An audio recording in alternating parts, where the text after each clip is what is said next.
Here's a handful of examples where we are going to eliminate the parameter in a set of parametric equations and decide what the also known as form of the function happens to be. At the top, we are using hyperbolic trig functions, the hyperbolic cosine and the hyperbolic sine, as the parametric representations for x and y. In order to eliminate the parameter here, the key is just to remember that just like we have trig identities for regular trig functions, sine squared plus cosine squared is 1, we also have hyperbolic function identities, and one of them, I thought that would be darker than it was. It's a nice color, nice purple, but doesn't work. We're going to build x squared minus y squared. If these were just regular trig functions, x equals cosine t, y equals sine of t, square them both and add them up. You get x squared plus y squared equals cosine squared plus sine squared. And that's x squared plus y squared equals 1. The hyperbolic versions are slightly different. And again, this relies on remembering this identity. And if you don't remember it, it's a thing. For regular trig functions, cosine squared plus sine squared is 1. For the hyperbolic functions, cosine squared minus sine squared is 1.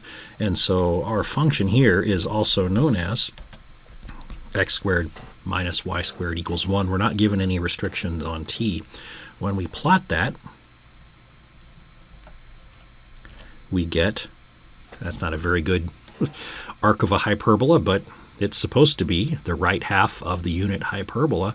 This is why these things are called hyperbolic trig functions, because when you build them into parametric equations, just like just like x equals cosine t, y equals sine t produces the unit circle, x equals hyperbolic cosine, y equals hyperbolic sine produces the unit hyperbola, and therefore hyperbolic cosine, hyperbolic sine.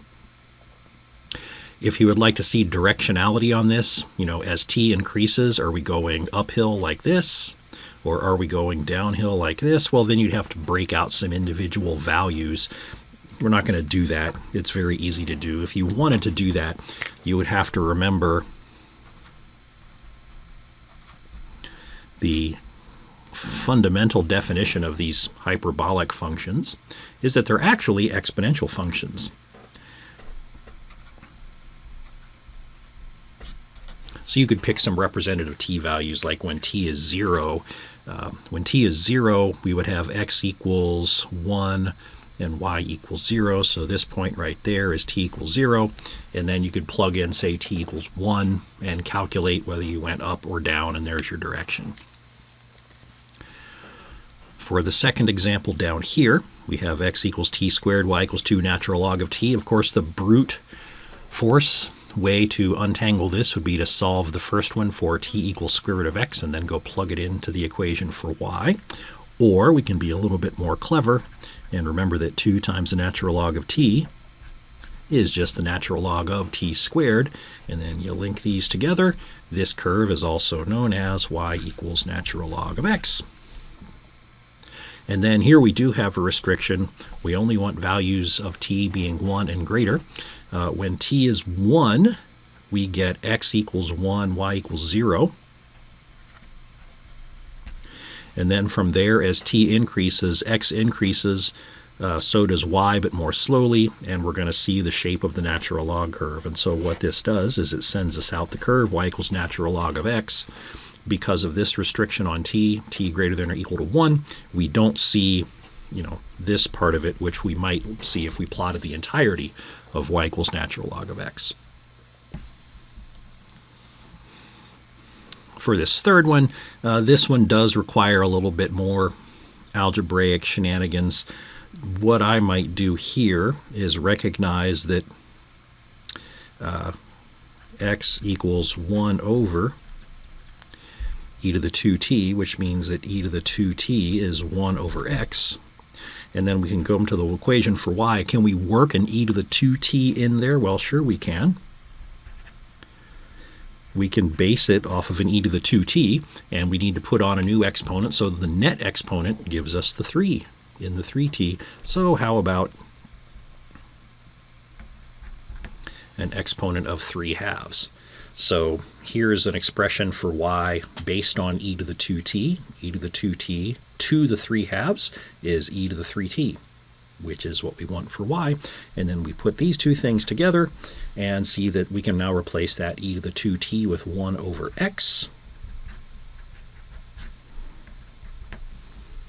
like so. And if you want to tidy that, it's y equals 1 over x to the 3/2. So this is kind of like a hyperbola. Let's see, when t is 0, we go through the point 1, 1. And then from there, as t increases, x decreases and y increases. So increasing t is going to send us up in this direction. As t is negative, like -1, -2, -3, the x values are going to get bigger and the y values are going to get smaller. And so the direction along this curve is larger negative values of t. We come along the curve to t equals 0, makes the point 1, 1, and then as t gets bigger, x gets smaller while y gets bigger, and we head uphill like that.